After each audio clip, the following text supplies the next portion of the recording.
Tonight, we're learning the union movement has strong ties right here to West Michigan. A woman from Hesperia reached out last week after discovering her grandfather helped pave the way for organized labor. His efforts helped lead to the modern union movement, and many of the strategies are still being used today. 13 News Science Charlie Tinker has the story.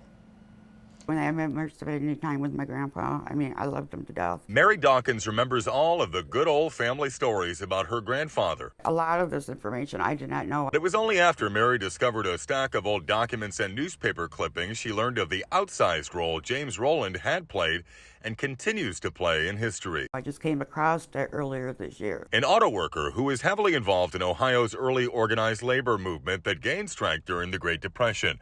Roland's union activity had gotten him fired from the Toledo Chevrolet plant back in the spring of 1934. I have a little article about when my grandpa was discharged because he would resume his one-man picketing of the plant. Yeah, so he was a tough cookie. Detailed also in the U of M thesis, a rank-and-file union built by the rank-and-file. Picking up later that year when Roland would number among a small band of progressives within the union to break a court order against picketing Toledo parts supplier Autolite, which pitted them against the local authorities. Trouble, scholars say, which eventually prompted thousands of workers from surrounding factories to surround the Autolite plant, cutting off production there in the face of tear gas bombs and armed strikebreakers, successfully negotiating a better deal. He started it up until he retired.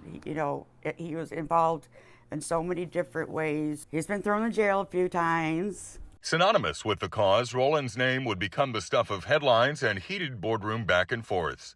And his work, a critical piece of the grassroots movement that laid the groundwork and later became the UAW. Because I don't think if it was for my grandpa, there would be no union.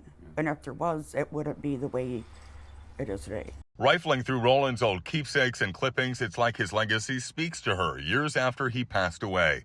And if he were here today, his granddaughter has a feeling she knows which side of the picket line Roland would be standing on. With his story, I feel that he's looking down on me, and just remember the legacy, remember where it originated from, and, keep on doing what they're doing. In Hesperia, Charlie Tinker, 13 on your side.